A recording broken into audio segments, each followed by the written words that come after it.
Your haters will respect you enough to tell you they hate you. That's why you keep them closer than friends. Even in the ring, fighters always embrace each other at some point. Just goes to show that fighting back isn't always the best tactic. BTSW. Let's talk about the first one first. Side note, this was one of the first quotes that I made, when I was just getting into the game. And so color grading scheme and all of that wasn't exactly on point. So I understand if you couldn't read this one. However, I do feel that this one was straightforward, those of you who did get it. Your haters will respect you enough. That might have raised a few flags. People probably think, well, if they respected you, then they wouldn't hate you, or they wouldn't like you, or they would like you if they respect you. But no, that's not how respect works. Respect is the acknowledgement of another person's being. That's the most general description I could think of. You could Google it or look in an actual dictionary for the real definition, but respect in all areas is, in its most basic form, an acknowledgement. So all I have to do is acknowledge you, and that's respect. I could respect you and hate your guts at the same time. But if I'm a hater, if I really don't like you and I hate, I'm gonna tell you that to your face. This is just me. And the true haters out there, they will tell you, or they will show you, or they will not hesitate to not hide the fact that they don't like you. But that's why you keep those people closer than your friends. They say keep your friends close but your enemies closer. The reason why you keep your enemies closer is because you know what your enemy is about. You know that this person doesn't like you, and this person will use any tactic, any kind of reason or strategy to take you down. However, with your friends, you almost never know where you stand. The reason why you keep your friends close and you talk to them, one, obviously because it's your friend, you might have a few things in common, you might like to go out places and all of that, but you don't know that person. You don't know what that person's intentions are towards you.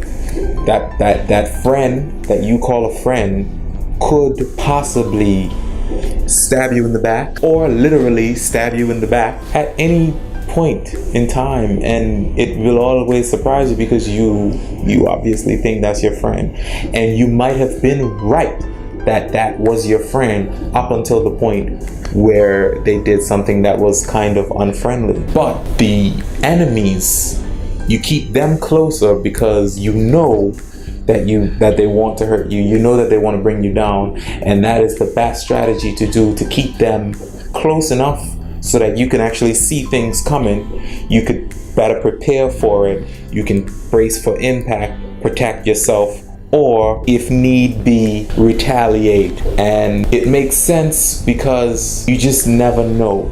Even if you think you know, you don't know. Now this goes on to the next one, where I said even in the ring, the fighters, they embrace each other, whether it be wrestling or kickboxing or regular boxing, MMA, UFC, whatever you are familiar with. You would realize that almost every fight and every one of those styles of fighting, the fighters, they embrace each other. They're not hugging. I didn't say hug. They're like, oh, come here. That's not what they're doing. They're embracing each other. They're bringing each other close because they realize instantly, physically and metaphorically, as the point of this video is, when you embrace the person that is trying to hurt you, the closer they are to you, the less their hits will impact you. In the physical sense, if you are hugging this person that is trying to punch you in the gut or hurt you in some way, the force, they can't generate enough force because there's not enough space between them. It's the difference between a sniper rifle and a little snub-nosed pistol. They might still make the same amount of noise, but only one of them will really get to you because they have enough space. They can take aim, they can plan and be very precise. But when they're right up close to you like that, it's like, there's not much you can do. And if you keep your enemies that close, you would realize that sometimes those enemies are not actually your enemies. Sometimes those enemies, you keep them close long enough, you realize those are your friends. And the friends you thought were your friends are your real enemy. And maybe that's why they couldn't get that close in the first place. So if you get maybe a few enemies, you get them close and you keep them not necessarily in your circle, but you keep them close enough so that you know what they're doing and they know what you're doing, or they don't know what you're doing, but you make it seem like they do. And then your friends don't get jealous. It's like, I thought you didn't like that person. Why are you always talking to him? Or I thought you two fell out, you know? Didn't you say this about that person? How come you're saying this now? You know? If you don't get that reaction from your friends, then chances are they're not your friend. Because if I have a friend and I know that that friend has an enemy, but this enemy is conversing with my friend, and I don't say anything about that, maybe I don't think that that enemy is my enemy, you know? Because that goes into the other saying, enemies of my enemies are my friends. But the flip side of that is my friend's enemies might not be my enemy. But if my friend's enemies are not my enemies as well, are they really my friends?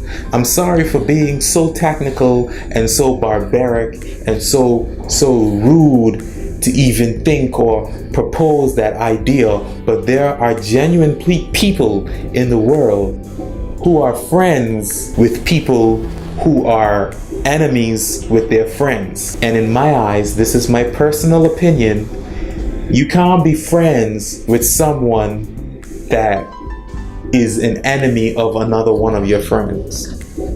Somewhere in there, someone is lying about their status. Someone is not really a friend, or someone is not really an enemy. A bonus point: if the reason why your enemy is because you might have had a falling out or some type of scuffle or whatever between those two, and your friend, your supposed friend, knows about this, and they didn't try to help you get over it, but that friend is friends with that enemy, then that, I believe, is a clear sign that that friend is not your friend. Let me explain that again for those of you who might have gotten confused. I'll use names. So you have three friends. I'll be A, and then there's friend B, and then there's friend C. Now friend C is an enemy of friend A, which is me. Me and C don't parlay. You know what I'm saying? But B and C are really close friends. What I am saying is, if me, A, and C are not friends and definitely enemies, if B is my friend, then B will either try to reconcile or get us to reconcile A and C, or it will only be friends with C and not care that I am enemies with C. But they would still try to be friends with me. That is not my friend. I genuinely hope you got that, because I can't explain it any simpler than that. But if you forget anything in this video and you can't really remember or try to make sense of it all, just know that you keep your enemies closer, because chances are those are your real friends. And if your actual friends with the title friend don't see a problem with that, then some of them, not all, some of them might not be your friend. And that is why you always keep your enemies closer than your friends, because your enemies might actually be your friends.